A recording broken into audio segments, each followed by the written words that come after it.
Welcome back. In our last lesson, we added in our logic to our game manager script to dynamically create our player in our box prefabs.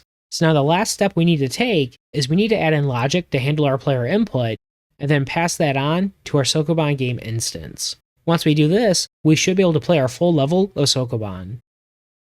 So now to add support for our player input, let's go into our game manager script. We're going to add a new method to our class, and we're going to call this setup input handling. So I'm going to call that from our awake method. We're going to do setup input handling. We'll add that new private method to our class. So now for our input, we're going to be using our keyboard, and we're going to add support for our arrow keys and our WASD keys. And so to handle input in Phaser, we need to tell Phaser to notify us when one of our keys is being pressed down. For this, we can use an event listener. So we're going to do this.scene to reference our Phaser scene, input, keyboard. Now we're going to use the on method. And now for our event, we want to listen for our Phaser, our input, we want to do our keyboard, events, and we want to do key down. So now for our event listener, we're going to call a new method in our class. We're going to call this handle key input. So now when this callback is invoked, we're going to receive an event, and from that event, we can pass down our code that's tied to our key that's being pressed. So let's add this method to our class. For our argument, we're going to call this key code. We're just going to add in a console log. We're going to log out that key code. All right, so now if we come over to our browser, let's refresh. So now if we try pressing one of our keys, oh, looks like we have a bug. Let's go back to our code. Yes, for our event, we don't want key down. We want to do any key down. So key down, this particular event is how we can listen for a key down event for a specific key. So this will give us our prefix of key down dash, and then we can specify which key we want to listen for. So like if I only want to listen for my A key, this would be the string we want. And so any key down, this is going to be mapped to our key down event here. We come back to our browser. Now, if we press one of our arrow keys, we should see our log messages. If we press our WASD keys, we should see those. And so now if we press any of our other keys, we'll see a log message tied to those keys. So now in our handle key input method, we just need to map our key codes for our arrows and our WASD keys to our directions we need to pass the Sokoban. I'm going to get rid of our console log.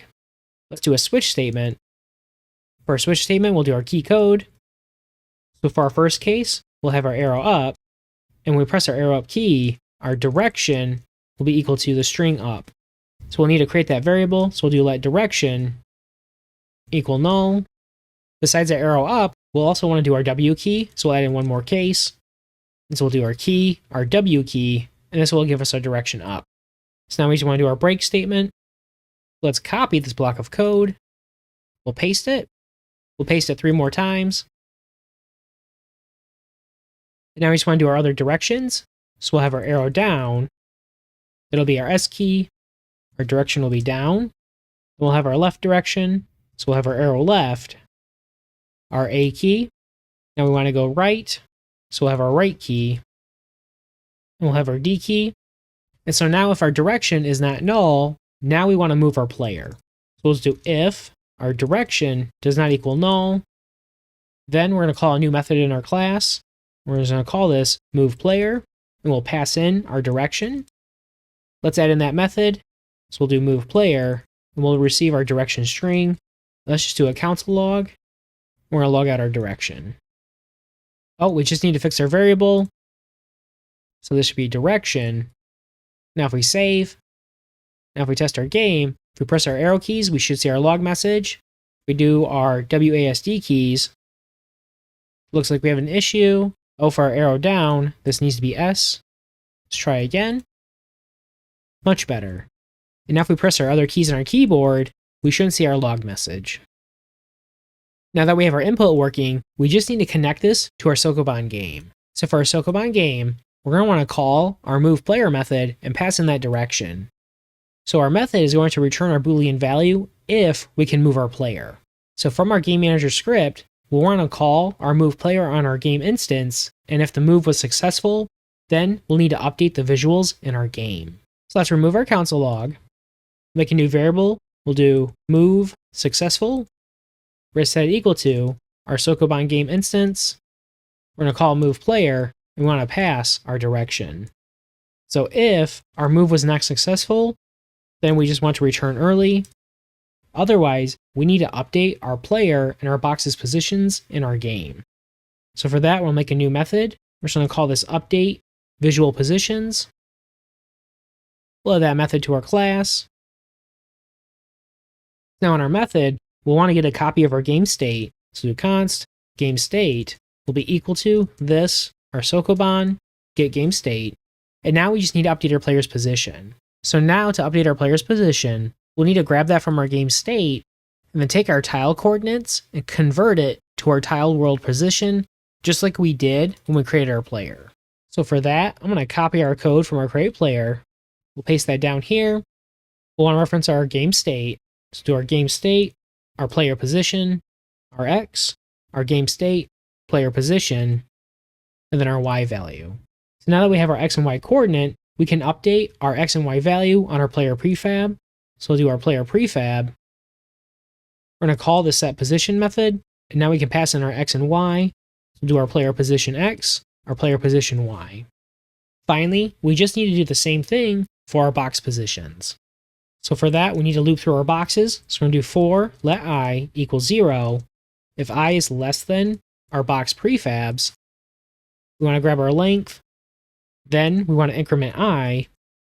And now we just need to grab our box position and then calculate our world position. So I'm going to do const, we'll do box position. It's going to be equal to our game state. We want to grab our box positions array. We'll grab our I index. So now to calculate our position, we'll copy this line of code here for our player. We're going to call this box world position. And now we'll want to pass in our box position X and our box position Y. So now we have our updated position, we just need to set that on our box prefab. We'll do our box prefabs, we'll grab our I index, we'll do set position, we'll do our box world position, our X, our box world position, and then our Y. So now if we save, let's come back to our browser, we'll test, we'll start our game instance. So now if we press our arrow keys, we should see that our player's position gets updated. So from our starting location, if we try to go up or left, our player doesn't move, but if we go right or down, our player does. So as we move around our level, if we try to move our player onto one of our blocking tiles, we're not able to. Nice. So now we just need to test the logic for moving our block. So now if we try moving our block over and up, we're able to. Finally, if we move our block against our wall or one of our pots, we're not able to move our block anymore. Finally, we'll just want to test our logic to see if we won. So if we come back to our game manager script, after we move our player and update our visuals, let's see if we won our game. So we'll do if our Sokoban game is win condition. So we'll check our method. And if it is, we're just going to log out a message and we'll say, you win. So if we save, let's come back to our browser. We'll start our game. Let's move our box over our goal, and we should see our message. Nice. And that's it. Your Sokoban game is now fully playable. In our next lesson, we're going to work on creating our second level and connecting our first level to our second once our player wins.